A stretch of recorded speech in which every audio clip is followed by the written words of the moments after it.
So today we are going to have a bit of a different dynamic, and I think I'm quite excited about this one because normally in the Digital Humanities Hangouts, what we do is that we have a person invited, they talk through a project, for instance, or a research subject with us, and then we have a conversation with the person just using the chat or just asking questions around. And today we are going to do something slightly different. So today, Tamsyn Mahoney-Steel and Matthew Davis are going to be introducing this session, which is going to be basically having a look at teaching introductory DH. And as you know, many of our invited people here are not necessarily digital humanists, but with the COVID situation as well, many of them have actually had to get to grips, with digital technology and possibly, using digital repositories more often than they probably would or want. So I think it's going to be quite an interesting conversation today. And so Tamsyn and Matthew are going to be doing the introduction, which is this is more like a round table. So instead of the regular kind of interaction that we have normally, where we ask you to put questions in the chat, after their introduction, I think we are going to be free just simply to have a conversation. And so we can do this anyway in a number of ways. If you actually want to put a question in the chat, that's perfectly fine, as we normally do. But if not, if you want to just talk, you can raise your hand with the little tool of raise your hand, or you can just speak up your mind if you want. So I'm not going to take more time. I will leave you to the experts, Tamsyn and Matthew, just to go for it. Okay, thanks ever so much, Patty. And thank you for the opportunity to run this session. And thanks to everyone who's attending today. It's great to have you all here. So as Patty said, today's session is on teaching DH with a particular focus on teaching introductory DH, which I think holds its own particular challenges.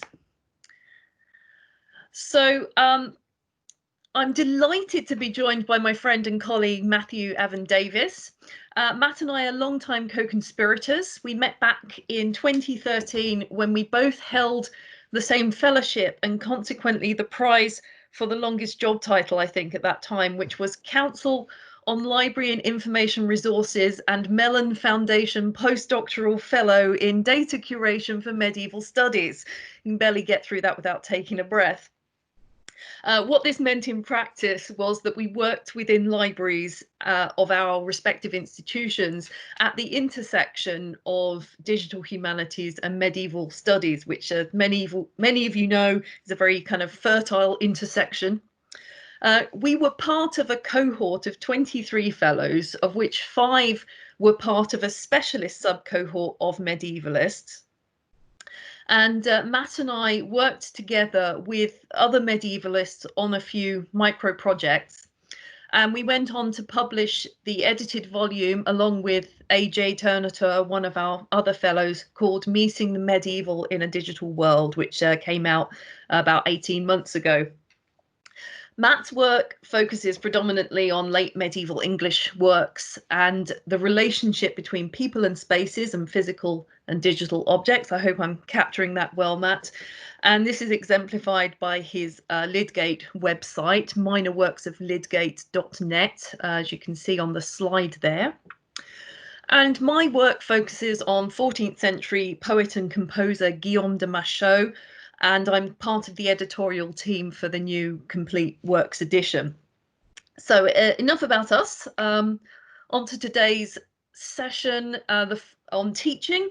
So the format here is, the idea is to get us discussing and sharing. So while Matt and I will be speaking for about 10 minutes each on our experiences, we're aiming to encourage dialogue, sharing and support of one another.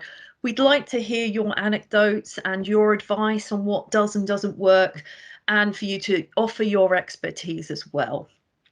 And I really wanted to have the chance to talk about teaching DH because I don't think this is something that we spend enough time on. And I don't think there are enough forums for discussing our teaching approaches in DH. Brett Hirsch's 2012 book, Digital Humanities Pedagogy, covers a lot of the key issues, while Claire Battershill and Shauna Ross's 2017 book, Using Digital Humanities in the Classroom, discusses some practical approaches. I believe that as a Zotero bibliography is being curated for these sessions, these Hangout sessions. So if you have some good recommendations for reading, please share them. I would be very eager to learn more myself. So one of the big issues that we come up against in teaching digital humanities is how far we teach skills or methodologies, and that's something that becomes particularly problematic issue for introductory DH, and it's something that both Matt and I have faced and we've tackled in different ways. I've tried a hybrid approach, as you will see, but I'm really impressed with Matt's approach, which is to take data and data structures as the fundamental building block, which is why I was really eager for him to talk about his experiences today too. So on to my experience. What I'm presenting here is by no means the full picture, but it's a whistle-stop tour of some of the key issues and experiences. There are some questions here which I will put up again at the end that may help you to think about your own experiences while we're going through this. So what is the most important thing for you when introducing DH to a new group of students? What's the most important concept that you want to get across to them? Do your introductory classes focus more on learning tools and tech, or more on critical and conceptual approaches, or do you try and blend the two?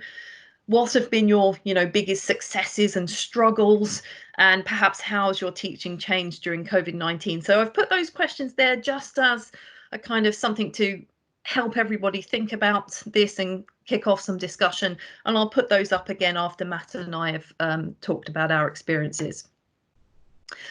So the first thing that I encountered was the fact that teaching DH is likely to vary on your own institution's experience and expectations. Now, in my case, the role of lecturer in digital humanities was created as a new endeavour, and I started in it 18 months ago at the University of Central Lancashire, or UCLAN as we call ourselves. Prior to that, while a few staff members were involved in digital projects, there was no coherent identity for DH at UCLAN, and certainly no teaching. And while UCLAN was keen to incorporate DH, there was no strong idea of what that would look like. Now, on the one hand, that was great because it gave me the freedom to create, but I also conversely had to do a lot of work to incorporate myself and my ideas into the kind of the life of the institution. Surveying the kinds of courses that students were taking in the humanities at UCLAN revealed that really no digital approaches were being taught. The closest perhaps were the students in religion, culture and society who were learning about some of the ethical aspects of digital literacy and about how society is changing in response to the increased use of digital tools and technologies. And of course, students were using some tools and technologies, particularly if they're involved in media and culture aspects of the humanities. And we do have a whole separate school dedicated to journalism, media and performance, which is more digitally savvy, but the humanities school in particular, maybe not so much. So I realized that what I was going to have to teach my students would probably be fairly basic. But before I even got into the classroom, I faced issues with recruitment. While many of my students saw the module as interesting, it was a free-floating elective. It was not, and still isn't, a requirement of any degree programme and is not explicitly connected to any degree programme. Students have limited electives. For those of you not in the British system who are listening, electives are the free choice modules that you can take once you've signed up for your required modules. Most degree programmes have a set of required modules without which your degree cannot be validated. While this system leaves room for an elective such as digital humanities, students are strongly encouraged to take more modules related to their core programme. The rhetoric aimed at students suggests to them that the best way for them to get a good degree is to take the electives within their program. In reality, that isn't the case. It's really more about numbers, and course leaders want students to take their modules because low numbers can put modules in danger of being cancelled. So one way that I've dealt with this is to forge good relationships with my colleagues and offer a number of guest lectures on DH tailored to the specific needs of their modules. This kind of helps them by lightening the load, and it introduces students to some basic DH concepts. The other thing to do is to kind of try and work with people to see if a module can be adapted into a co-taught module. And I've had some success here. My colleague Helen Hewitson, who I see is in the meeting today. Hi, Helen. We're working together on adapting one of the foundation program. One of the foundation program modules to incorporate digital literacy and digital skills and some digital humanities ideas. And I think that's a great way to get students kind of thinking about digital humanities early on. So I also have worked with library colleagues to ensure that my approaches to digital literacy and ethics dovetails with their approach, and we've co-taught some sessions together. So finding my focus was an issue. It's never a straightforward issue to decide what to put into an introductory DH course, and there are a number of methodologies and tools available to us.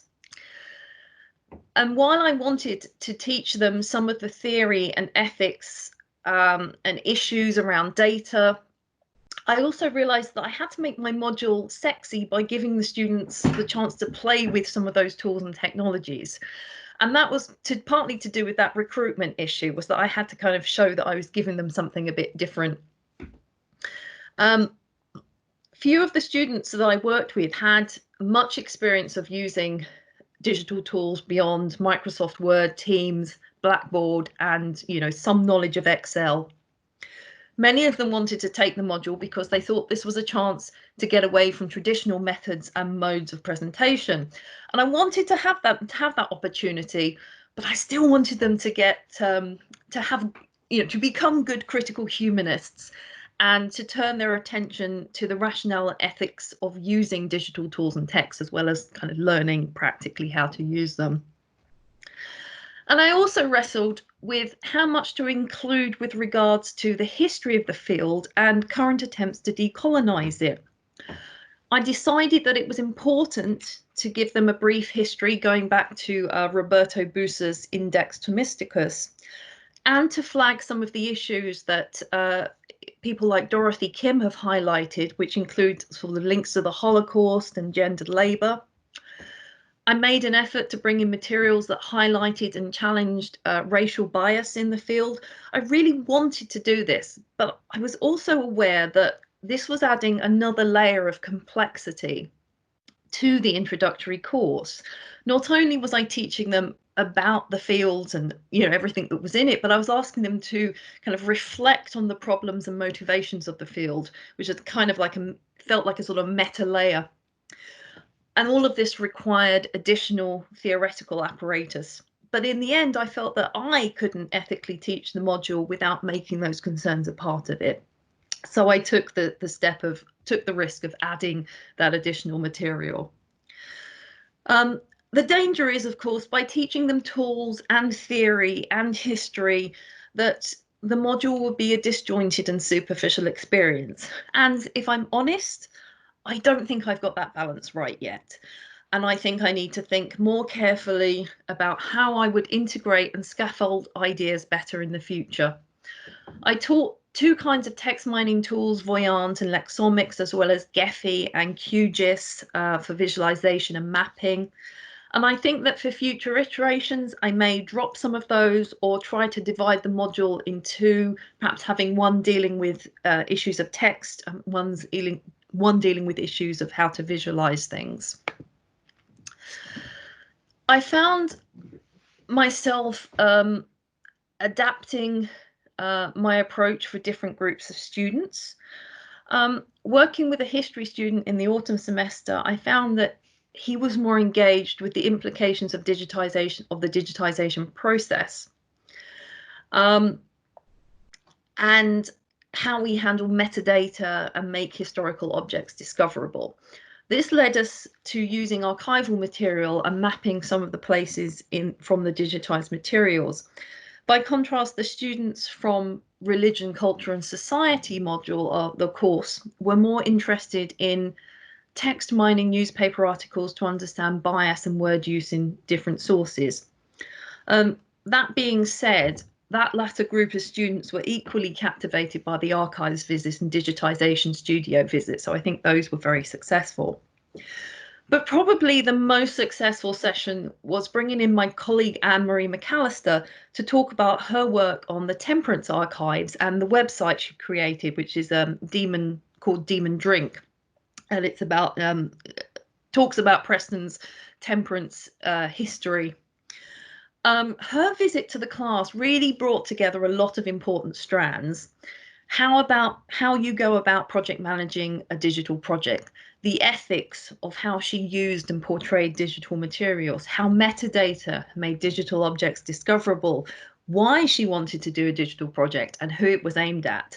And those all of those issues came together in this kind of like live example of a real person who was doing a real project, and the students were thoroughly engaged with this session and asked some really, really good questions.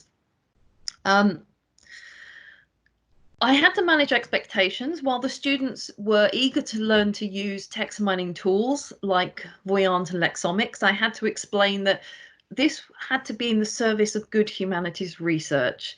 We still had to ask good questions of the material we were using and justify the use of a text mining tool. And this involved applying critical thinking and, yes, essay writing skills, which some of them were not so happy about. I also struggled with keeping them focused on the task. The final assignment was all about using a particular tool or technology to explore a question, and it was really about the kind of the meta-analysis of why use this tool, what's good about it, what's bad about it, what could you do differently. And I gave the students the opportunity to choose subjects that they were passionate about. And they actually found it quite hard to dislocate that kind of meta-analysis from the answering of the question. They were talking about things like Islamophobia, they were talking about same-sex marriage, and they were really passionate about these subjects.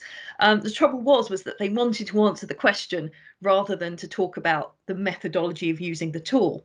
So I wondered, would it be better to give them some more neutral material and have them all use the same material so they could kind of approach it in a more dispassionate way. The other part of this was that I developed this module from a master's level module, and I found that I had to adapt my expectations in terms of the students' experience and confidence and expectations, and that some of them were more afraid to ask questions and they were afraid of seeming stupid about digital tools. And I think that's partly because we place these expectations on them of being digital natives and that they should know these things. So I had to kind of refocus my thinking there. And finally, just briefly wanted to say that I found, and I'm sure a lot of you found this, that teaching digital tools and technologies doesn't necessarily mean that it easily translates to teaching online. I had the luxury this last semester of really quite a small class. I could give them a lot of one-to-one attention, but they did have problems with access to some of the tools and technologies. Some of them couldn't access the internet, so using online tools like Voyant and Lexomics were very difficult. Some of them were using their parents' laptops, so downloading QGIS, downloading Gephi was very difficult. And I was kind of interested to hear perhaps what other people's coping strategies have been. So that's my very brief whistle-stop tour. I'm going to stop talking now and hand over to Matt. Just briefly put up those questions. I'll put up those questions again at the end after Matt has talked, but I'll give Matt a chance now to talk about his approach. So Matt, over to you. Okay. Well, first off, thank you for having me here. And So what I'm doing is it's a little bit different than what Tamsyn does. The last time I taught digital humanities, I've been teaching introductory courses right now because my partner was just finishing up her degree. Was in the SHERMAN Center for Digital Scholarship at Master University in Canada, and it's housed in a library. So it's a kind of a central location, a big lever that you can pull and affect a lot of different things. Its governing structure consists of an academic director and an administrative director, which is both good and bad. It keeps it from having sort of the lab approach you get in some digital centers here in the States, where the person who's the founder of that lab sort of sets the tone of what digital humanities is in the university at large. One of the things that we run into here is digital humanities is a big umbrella. And if one or two people are sort of steering the ship about what counts and what doesn't, that can affect the success of a center. So having the center housed in a library and having somebody that deals with the administrative aspect and somebody that deals with the academic aspect was a real benefit. The general remit of the center was to serve as a think tank to help faculty and graduate students integrate digital methods and ideas into their projects. This was a little bit different than what some of you might have going on at your universities, in that we were not doing the work. It was not something where there was a body of kind of hired guns that a faculty member could come to and say, I want to get a web page spun up, or I want to do a Gephi visualization, or I want to, mine 60,000 Twitter posts. Instead, we would tell them how they could do it. We would give them suggestions as to the kind of tools and methods they might incorporate, send them off into the world, and then we would act as sort of a safety net or a backstop for them, so that if they ran into problems, they could come to us and we would give them suggestions on how to go forward. But it was sort of the adage about, give a man a fish, you fed him for a day, teach a man to fish, you fed him for a lifetime. We were teaching them how to do the digital work for a lifetime as opposed to doing the work for them. But as part of that, we were involved in teaching the Introductory Digital Humanities course for McMaster University. And in my experience, those courses generally come in two paths. They come as either the kind of the fundamentals model, where they're seeking to give you a grounding and a set of tools that you can use in further scholarship. They tend to presume that the methods and tools the instructor uses are the methods and tools that anyone engaged in digital scholarship will use. So if this kind of goes back to the problem with the center I often see in the US, in that if the person who is teaching the course tends to work with text, like I do, I tend to work with a lot of TI coding, and I'm very concerned in my digital work about the presentation of analog objects digitally. So it'd be very easy to create a digital humanities class that assumes that everybody in the class is also interested in encoding text or presenting them digitally. Whereas somebody may be interested in actually mapping stuff. They may be interested in sentiment analysis, things like that, things I don't necessarily do. And if you're not careful, creating a class that focuses primarily on your interests can leave major gaps in their understanding. And because that, it kind of creates gross assumptions about what is and isn't digital humanities, and it can limit researchers, it can limit the students in their ability to use that class, to use that work going forward. The other model is sort of the buffet model. And that model tends to kind of give you a tour through various possibilities available in digital scholarship. And that runs into the problem that Tamsyn talked about. And because it's a tour, you never really sit down and learn enough of a particular tool to be able to actually use it in your scholarship beyond anything but the most basic level.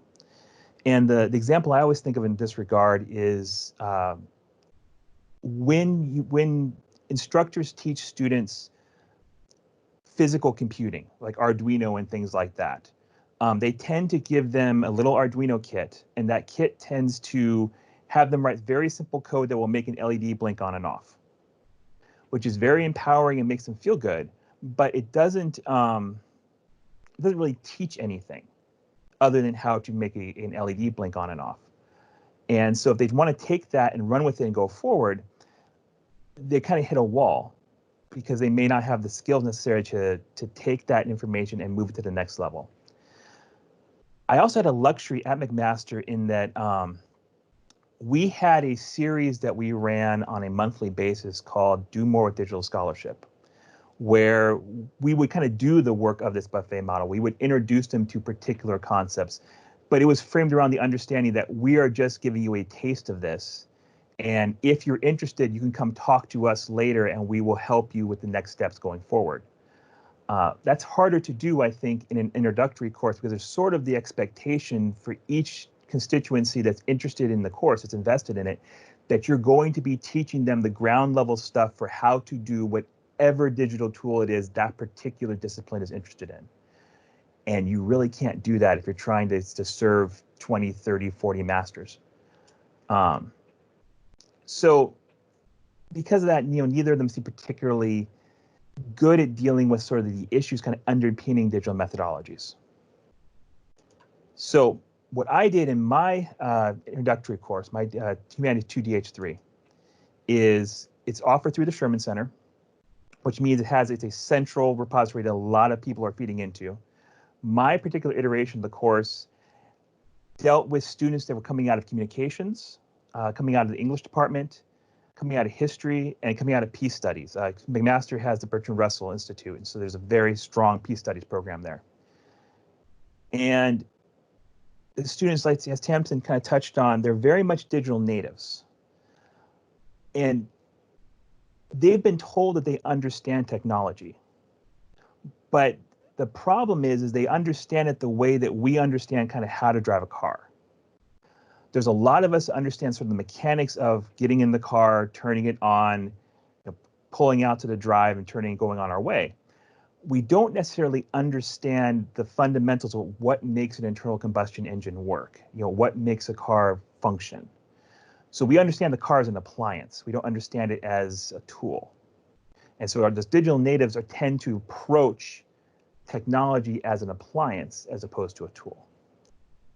So because of that, when I was thinking about this course, I wanted to give them something really to hold on to that they could think about critically, that was more than just sort of a smorgasbord of various tools.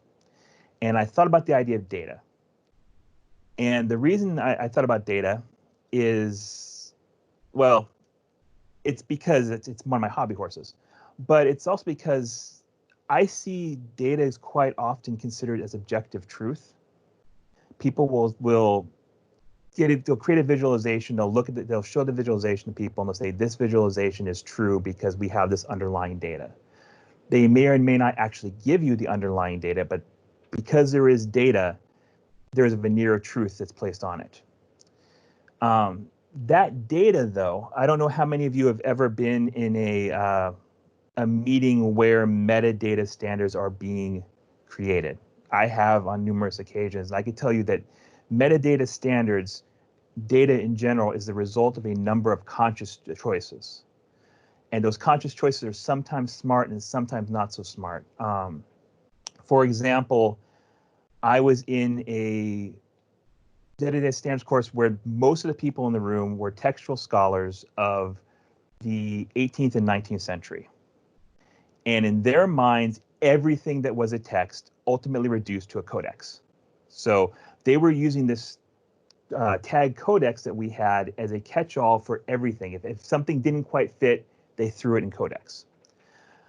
Those of us in the room that were coming from medieval studies and coming from the very early part of early modern studies, that didn't work for us because our texts were not just physical books. They were tapestries, they were artworks, they were, in the case of my work, in some cases, physical buildings and the arts attached to that building, three-dimensional spaces that's telling a story, that's giving a message. And so we had a knockdown, drag-out fight about what counted as codex and what didn't, because they had made this decision and changing things would cost money. And so these are things that aren't necessarily apparent on the surface. And they're very definitely not apparent on the surface because we've created this idea that we're not looking at data as anything other than objective truth. And to make it even worse, these choices are often hidden by proprietary systems. So we don't know, even though it's partially open, we don't know necessarily how Facebook actually makes the decisions it makes. We don't know how Google actually makes the decisions it makes because they're proprietary systems. And the proprietary systems are making those conscious choices, but they're doing it in a way we can't fathom. The other problem is that data is neutral, and the notion that not enough data or enough data obscures bias. And this is a false narrative. And the reason it's false is because, well, let me put it this way. I don't know how many of you guys have dealt with automatic hand washing equipment. Automatic hand washers are built off the same technology as digital cameras.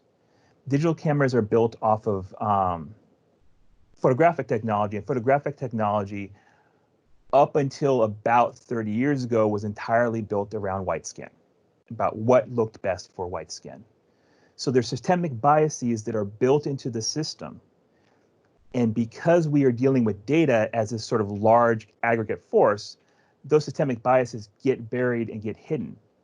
And we're seeing that today with news reports about artificial intelligence running hiring practices that are purposely weeding out, Black people, weeding out people of color in general, based on the sorts of things that they train these AI systems on. They bake their biases into the AI, and then they're surprised that the AI is spitting out a reflection of those self-same biases. And that's hard to get rid of, because people who are trying to defend these systems will say, well, the data is objective, the data is true. If we just have a big enough sample set, we'll be able to eliminate this bias. And that's not the case, because the bias is actually in the choices made, not in the data used. The other thing that I ran into is a type of project I was seeing at the SHERMAN Center with faculty. They sometimes played fast and loose with the idea of data as intellectual property, primarily with people who were dealing with social media. There was this expectation that because something was on Facebook or something was on Twitter, that it was public domain, that you were perfectly fine mining 20,000 Twitter posts and finding trends, or grabbing people's particular Facebook posts and writing up something on them, when that's really kind of a moral gray area, because you've got a situation where these people did not expect that their posts would become sort of a matter of academic public record. You might think of the difference of ephemera versus the physical, tangible record in the parliamentary record or in the congressional record or what have you. And so it creates a situation where the people who were feeding students into our program were sometimes playing fast and loose with the idea of how data worked, and we're helping to feed into these issues and these biases as far as data were concerned, because they had never really had any kind of formal training in how to analyze data as an intellectual concept, as opposed to sort of just grist that they fed into their programs and got back the result. So, having decided that I was going to do this course on data, the sheet that I gave you, it speaks a particular iteration of the course. The more topic neutral version of the course tended to be put up into 3 parts. I would start by having to do a photonomic classification. So the version that I gave you the sheet on, it was about a particular social justice issue. In the case of the more general version of the course that I've done at other times, it tends to be about the collection that they have. So I'll do something like their music collection or their clothing collection, or I had one person that did their makeup collection. So something that has meaning to them, and to have them classify it in idiosyncratic, personal manner. And then the next assignment, so let me take a step back. So they start with doing that photonomic classification, and then they'll present on that to the class. They'll explain why they've made the choices they've made. And the underscoring point in that is to make them realize that they are making choices when they classify things. And those choices have meaning in terms of what counts and what doesn't. And then the next assignment I tend to have them do is a data crosswalk. So I'll have them take that classification, and they will then apply it to an existing data classification. I tend to use the Getty Center's. They have a web page that has a list of various classification types. I tend to send them to that and have them pick one of those classifications. And the idea there is to make them realize that once they have made their decisions, trying to translate that data into a different system means that choices have to be made again, that there's another level of abstraction that's been added. And that helps them, I think, to realize that they are making these conscious decisions. And then the final section of the course tends to be doing something with that data. So it's either reimagining their collection on the basis of having actually looked at the real, quote unquote, versions of various types of data classifications. In one version of the course, we actually went entirely out in left field and had them take apart cell phones so they could get a sense of how physical objects work. In the version of the course I gave you the sheets for, that course had an additional layer laid over the top, the idea that they would be doing work about a particular social justice issue. And that meant that their doing something was putting together an ad or some kind of information for the reader, in not necessarily taking their data and presenting it to them, but using their data to inform how they present it on their topic. And the problem with that, well, first of all, and also throughout, there's readings as data as a theory of organization, classification, explanation. And it occurs to me, I'll go ahead and send Tamsyn the syllabus I did that, of course. It's available online on my personal website as well, which I did not include as a link, so I've actually did that as well.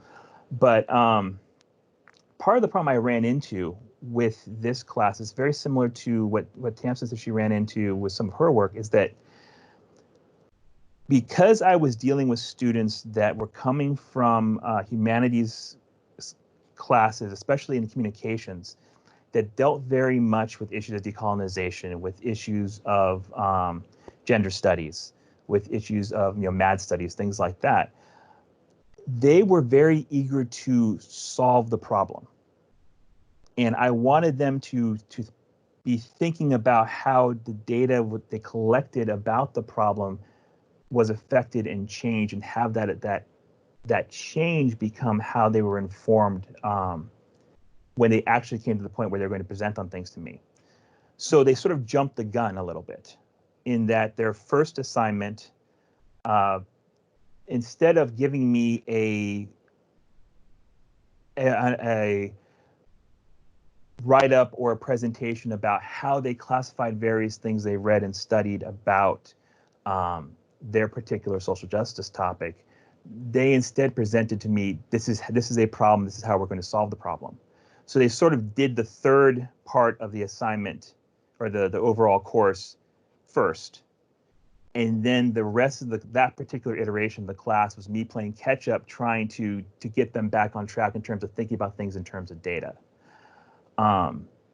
So I've run into a similar problem as Tamsyn in that I haven't quite reached the point where I can add in something other than sort of just dry anodyne. Okay, so tell me about your clothes collection. Okay, now tell me about how your clothes collection relates to Amazon. Okay, now present on a new version of your clothes collection database.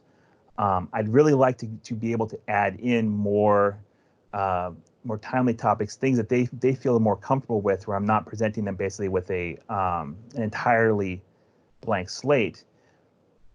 But I haven't figured out how to do that in a way that doesn't make them sort of run with the stuff they're comfortable with and ignore the stuff that's really the meat of the course. So that's where I'm at here, and I'd be interested in any suggestions you might have in that regard, because I can do the data part really easy. Talking about the COVID-19 thing, my solution tended to be to I would point them in the direction of digital tools that they may not have been aware of. Like the place I'm teaching currently, I had a lot of students that did not have webcams, for example. And there are ways you can use your cell phone as a webcam for your computer.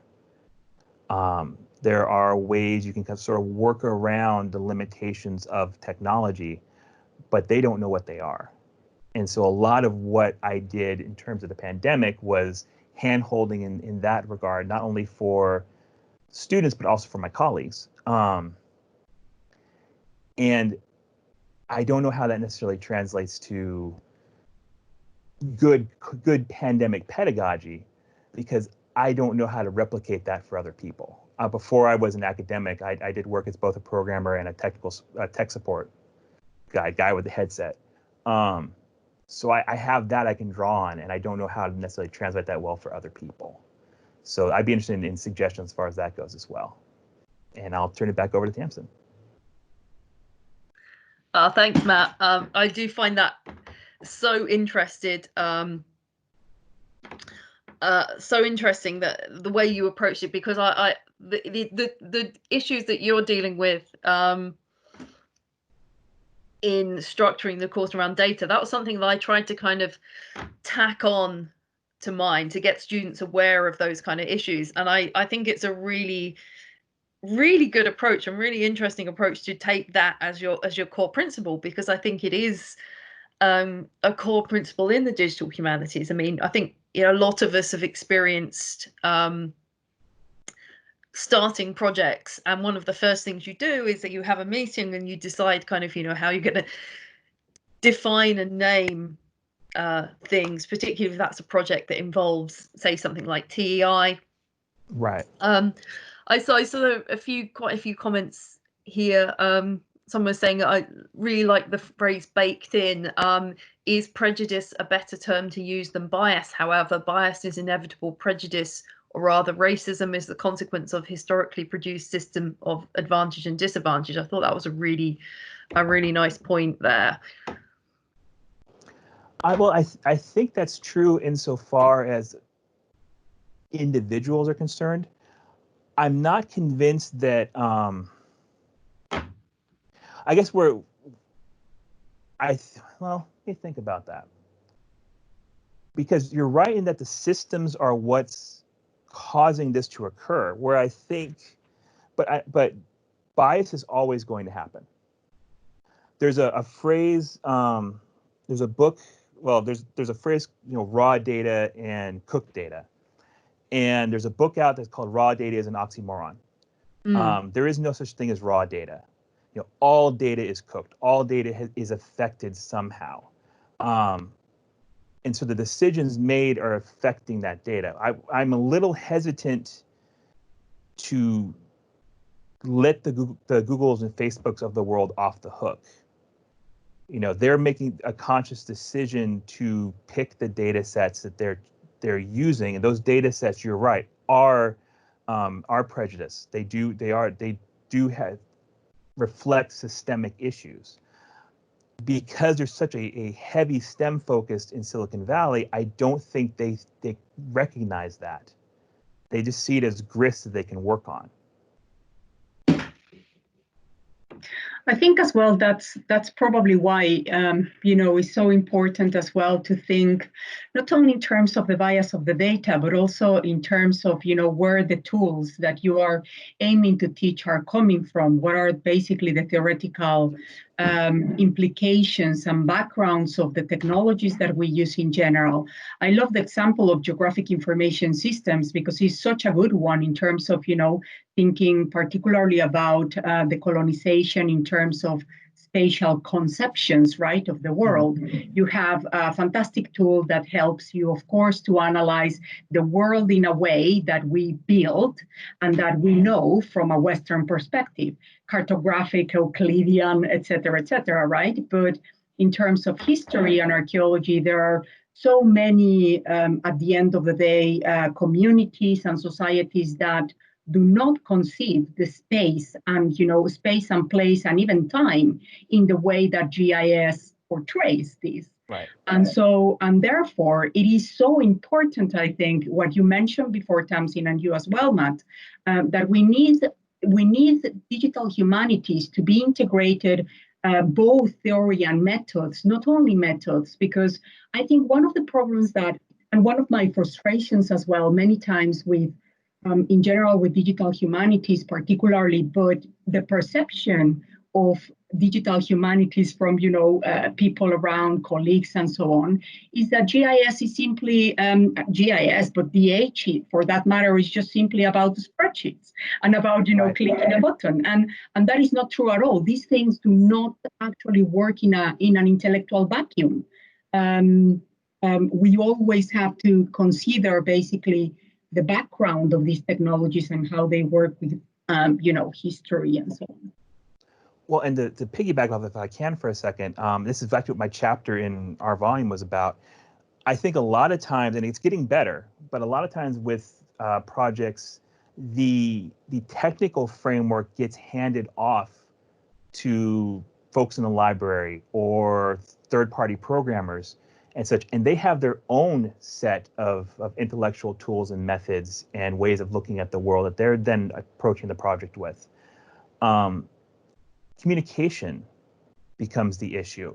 And I think communication and definition, you can have a particular way that you're approaching things in your digital humanities project, but you have to recognize first that that's not the only way of doing it.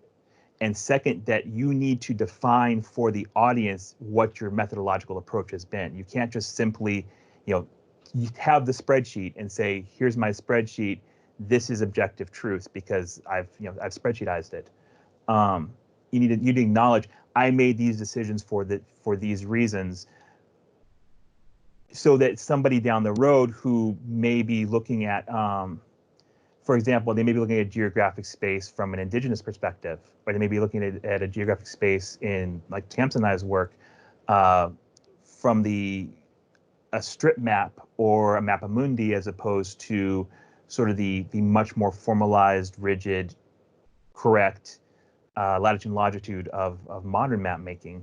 And there's validity there. And I don't know if I made sense. It's 9:30 right now, so I'm a little No, yes, early. it does make sense. Yeah, absolutely. So I think, I mean, the issue I think is that we've got this idea, and I've been harping on this now for 7 years. Tamsyn can attest to that. We have this idea that we're going to create one metadata standard to rule them all. That if we can just find one standard, then that standard will be able to apply to every single project. And that's never the case. It's always going to be negotiations. There's always going to be crosswalks. You always have to have a way to get your information in and out. So I would argue the process of definition is almost more important than the process of encoding things, and making that process of definition transparent and available to the user, and acknowledging where there's fault lines and where the seams are and where things don't quite work right.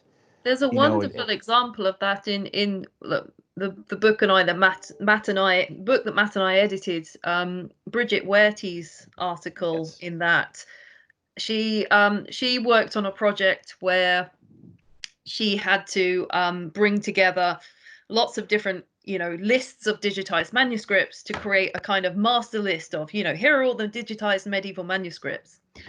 And a lot of her time was spent thinking about metadata crosswalks.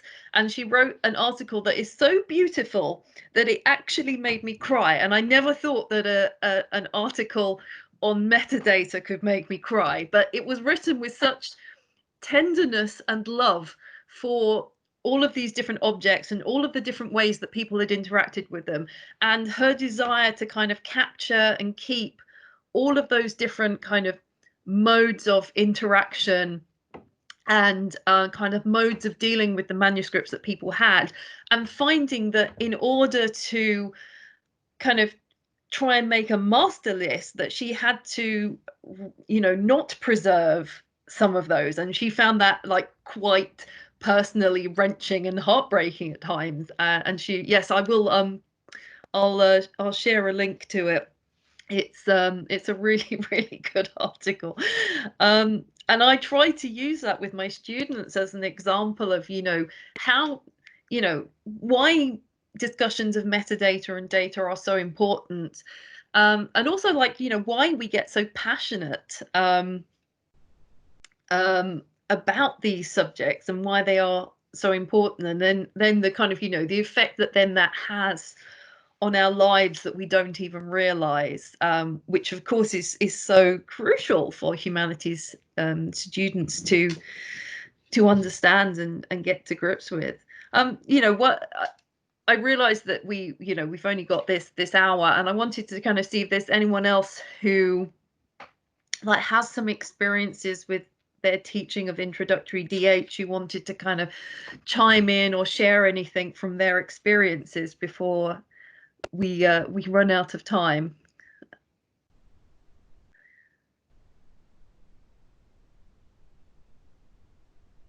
But yeah, please do kind of, if you unmic yourself and say something, or drop a comment in if you do want to share anything about that experience, because I think it's something you could probably tell that both Matt and I.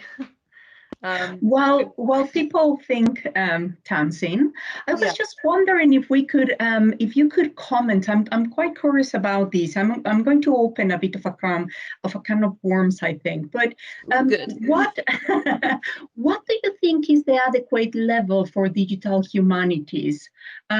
In terms of, is this something that you see actually that can be, you know, perfectly fine taught at a BA level? Or do you think it's more something that should be steered towards MA level? And I'll tell you the reasons why I'm thinking about this, but I would like to hear your opinions on that. Well, I think that's a really, really good question, because prior to coming to UCLAN, I'd only really taught this at master's level. I'd done some kind of workshops and kind of short courses for undergraduates to introduce them to specific ideas, like, you know, we did a bit of text encoding. And in terms of like a full, you know, module, I'd only done it at master's level. And once a student has reached a master's level, I think that they have insights about what they're doing in the humanities and confidence in themselves that they might not have at undergraduate level. And I think in some ways, teaching digital humanities is predicated on having an idea of what humanities is as a concept. And that's quite difficult to, I think, to get to grips with. And it's something that I usually start with in my, when I teach the first week, I kind of pull the term apart and say, what does digital mean to you? And kind of get their understanding and feedback on it, and kind of pick that apart. And then we take this word humanities and say, well, what does this mean to you? What is it that you think you're doing when you do humanities? And the thing that I came to realize is that most students in the humanities don't really have a concept of what humanities is. And, you know, there's a lot of confusion with, you know, ideas of the social sciences and where the boundaries, if any, are between them. And in some respects, I think that's good, because I don't want them to be too kind of mired in these kind of disciplinary wars. But on the other hand, I think that having a conception of humanities is important for then kind of understanding what it is we do when we say we're doing digital humanities. And I think that is trickier for undergraduates. So it's something I wrestle with. On the other hand, they are, you know, whether they're learning English or philosophy or, you know, religion, culture and society or history, all of those subjects are now using more and more digital tools and technologies in how they teach, how they research, how they interact with the world. And I'm concerned that if we don't tell our students about these things and how to also kind of critically pick apart those things and ethically pick apart those things, they're going to kind of, they're going to miss out on something. They're going to, and that they're going to go forth into the world without the tools to, you know, fully critically examine a world and a society that is full of digital tools and technologies. So I want them to kind of understand how those things bump up against each other. So when they go out into the world armed with their undergraduate degree, that they're also saying, well, okay, these questions that I learned about history, you know, there are ways to kind of understand things, you know, understand them in the digital realm, and to take those kind of like critical questions, the philosophical questions, the ethical questions, and apply them to the digital. And I think, you know, that's even something that we see in digital humanities itself, because I think we went for quite a long time without actually self-reflecting, even though we're supposedly humanists. You know, there was the Ted Underwood article where he talks about critically examining the concept of search, and he called it theorizing things we should have theorized 20 years ago. There are things now that we are only just coming to terms with, that we should theorize as humanists. We should apply the humanities to the digital as well as the digital to humanities. So I don't want any undergraduate that I come in contact with to leave the university having not been challenged to ask some of those questions. So that's not really an answer, but that's really excellent. Yes. It's a wonderful can of worms to delve into, though. I do enjoy that particular flavor of worms. Well, I think that the other thing you have to think about too is what you've just talked about, the ethical issues, and having them leave with the tools to approach it. That's what we should be doing. I'm not always convinced that's what the university is interested in running digital humanities courses. I think to some degree they see it as, here's a way we can sneak some technical training into the humanities people, so they can go out and get jobs as coders. And that's one of the reasons why I don't like the idea of necessarily just kind of giving them 20 different tools and saying, here's what these tools are, without critically examining them, because they are tools, and tools by their nature are the result of decisions that were made. And if we don't examine the decisions that were made, then we don't understand why the tool is built the way it's built. And that's a problem. And we're seeing that with a lot of the stuff that's going on with people who are building digital tools, people who are coding, who didn't do any kind of real humanities work, who aren't thinking about the ethics of the decisions they're making. It's just, can we do it? It sort of goes back to that Jurassic Park thing of you're so busy wondering whether or not you could do it, you quit thinking about whether or not you should. And I see our role as the should. Yes, absolutely. What's at Lancaster, Patty? Do you have any undergraduate courses that include DH, or is it all at the master's level? It's all at the master's level. I mean, we do have some little introductory just lectures embedded in one or two modules, but in reality, we are kind of like thinking carefully, precisely about this idea. I think the same as you, Tamsyn. We always come from the perspective that people needed to be kind of like formed in the humanities, or particularly in their own field, to actually get into then later on digital humanities. But I have been changing my mind in the past, few years about this. I think in the same way as you, just realizing that there is no reason necessarily why you could introduce that, level of complexity at a BA level. And we are just, wondering how best to do it.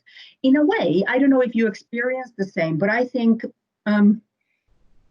what I can see from the different models that I have seen within digital humanities is that these decisions depend very much on whether institutions are based, whether they are operating as a service, for instance, or whether they are operating as a center or as a department, or whether it is a discipline embedded within a department, like is the case in Lancaster at the moment. And this will, I think, steer how teaching also goes.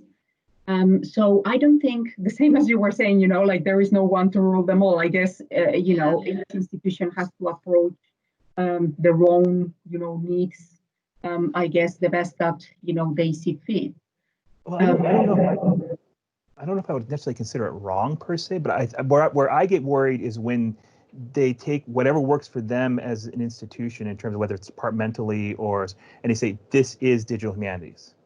You know, I've said this to Tamsyn and our co-editor AJ before too, but I think digital humanities is way too big an umbrella, to be honest.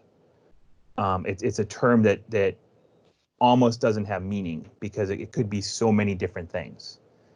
You know, and that's a really interesting thing, Matthew. I will say, you know, like one of the very first things that I normally say to people when, you know, when we are talking about digital humanities, and you know, particularly people in the airport that ask you, why are you coming to the country? And you say, I'm coming to a conference of digital humanities, and they say, what is that, right? So is you know, is thinking, right, how should we actually define digital humanities? And I will say, in a way, it's very much like saying, you know, computer science. Computer science, you know, has so many different fields within that it will be a bit, you know, people kind of like understand what computer science means, but not necessarily what digital humanities means. And I will say, well, they are kind of like equivalent. I'm not saying that they are the same. What I'm trying to say is that they are disciplines that are so large and they have so many sub-disciplines within that at the end, you know, the definition of digital humanities, as you say, I think correctly, will depend very much on what is the specialization that a particular institution has.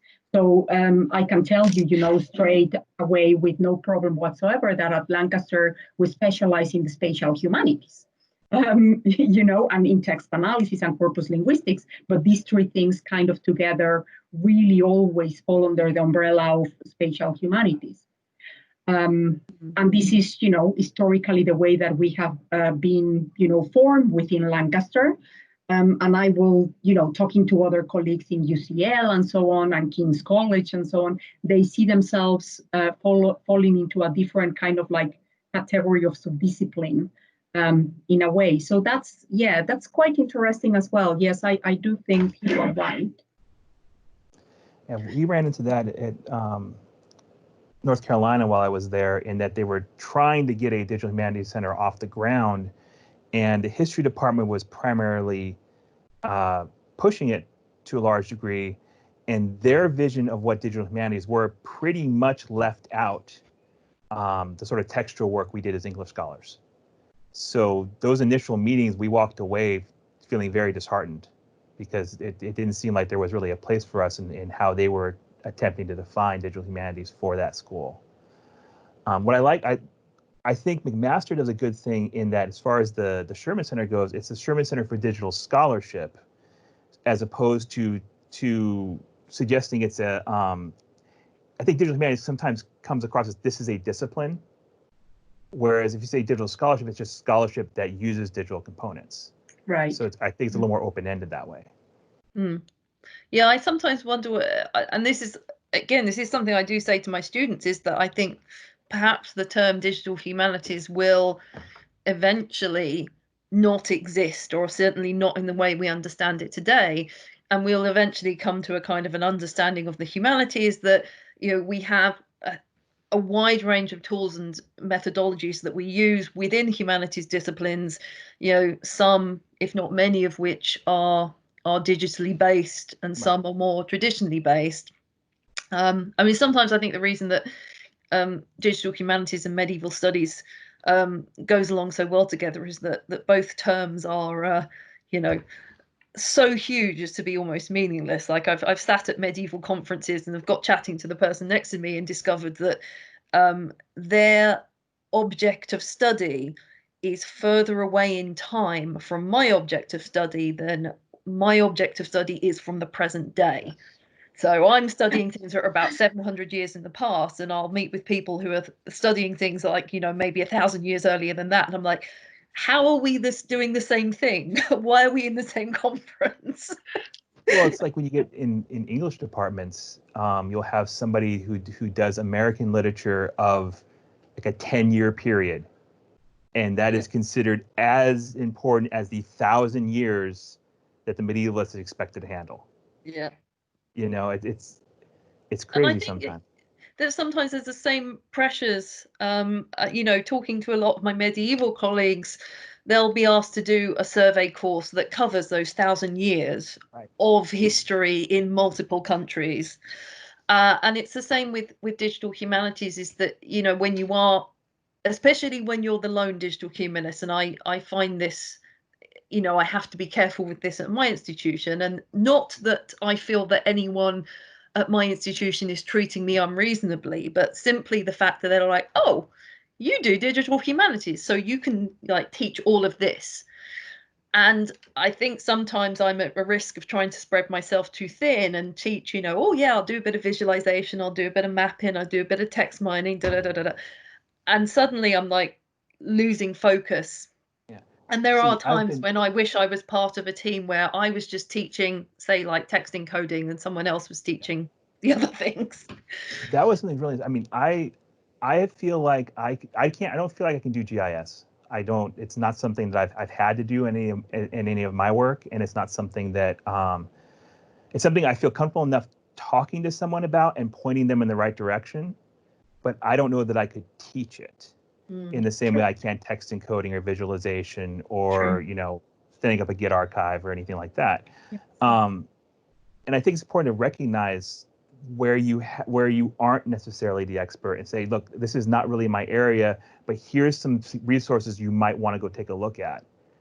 You know, I tell people to go look at Stack Overflow all the time because they're mean sometimes when they answer things, but you can get your questions answered there sometimes in an easier way than going to me or to another resource that maybe pull 20 different directions.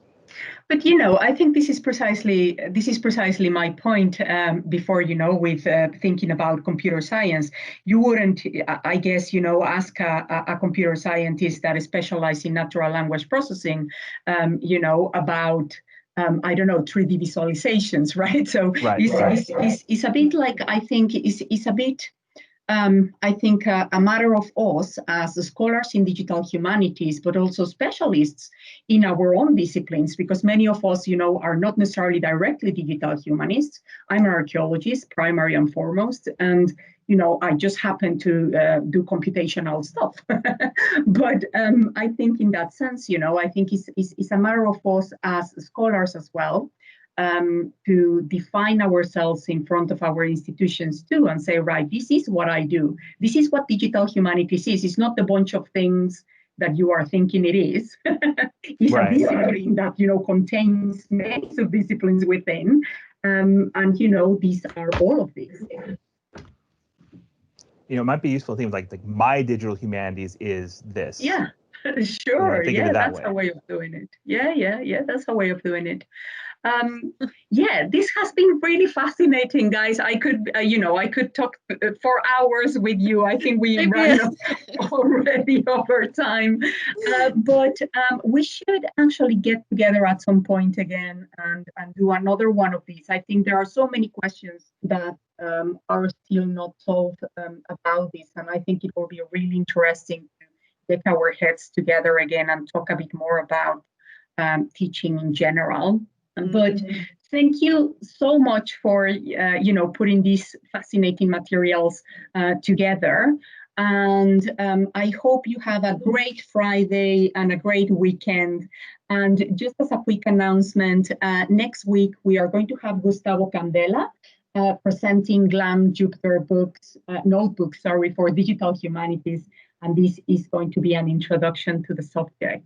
So again, Tamsyn, thank you so much, and Matthew as well. Thank you for joining us from so far away. The joys of digital things.